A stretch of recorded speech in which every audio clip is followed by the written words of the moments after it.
परिषदेच्या प्रचाराचा नारळ तुम्ही आज नांदेडमध्ये येऊन फोडलेला आहे, कसं वातावरण दिसत आहे? महाराष्ट्रामध्ये ओव्हरऑल सगळीकडे आज भारतीय जनता पार्टी आणि महायुतीचं वातावरण आहे. अनेक ठिकाणी आमची महायुतीची युती झालेली आहे, पण काही ठिकाणी आम्ही स्वबळावर लढतो आहे. आणि नक्कीच आम्हाला खात्री आहे की राज्याचे मुख्यमंत्री देवेंद्र फडणवीस साहेबांच्या नेतृत्वामध्ये भारतीय जनता पार्टीला भरघोस यश मिळेल. साहेब, नांदेडमध्ये बिलोली तालुका आहे, त्या बिलोली तालुक्यामध्ये नगरपालिकेमध्ये जे बीजेपीला कमळाचं चिन्ह तर दूर साधं पॅनल देखील उभं करता आलेलं नाही. काही ठिकाणी आमच्या विरोधकांनी आमच्याच लोकांना आश्वासन दिलं होतं की आम्ही युती करू, पण त्यांनी केली नाही. आणि त्यामुळे आमचे काही लोक आज विरोधी पक्षात जाऊन लढत आहेत. पण असं काही नाही आहे. बाकीच्या ठिकाणी सगळीकडे आमची परिस्थिती चांगली आहे. थोडंसं आम्ही बिलोलीमध्ये थोडंसं गाफील राहिलो, त्यामुळे हा अडचण आलेली आहे. पण पुढच्या काळामध्ये आम्ही नक्कीच तिकडे आमची ताकद वाढवून घेऊ.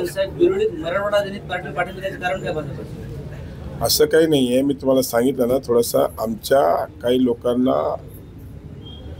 विश्वासात ठेवून काम करायचा प्रयत्न केला आणि शेवटच्या मोमेंटला त्यांनी आम्हाला धोका दिला. त्यामुळे ही परिस्थिती हटवली आहे. पण काही काळजी नाही, आम्ही तरी आमची ताकद तिकडे वाढवू.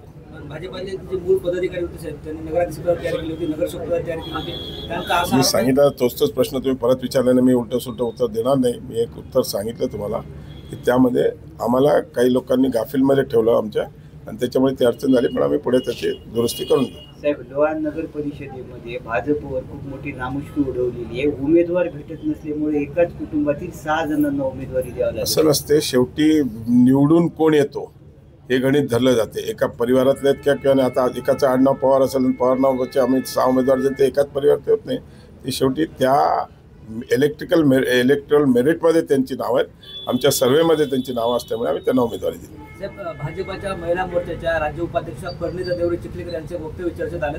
ते म्हणले भाजपाकडून तिकीट नाही मिळालं तर राष्ट्रवादीच्या घडीकडून लढू. चिखलीकर साहेब, तो त्यांचा वैयक्तिक विषय आहे. जो निर्णय घ्यायचा आहे तो आमचे प्रदेश अध्यक्ष रवींद्र चव्हाण घेतील त्याच्यात. चलो, धन्यवाद.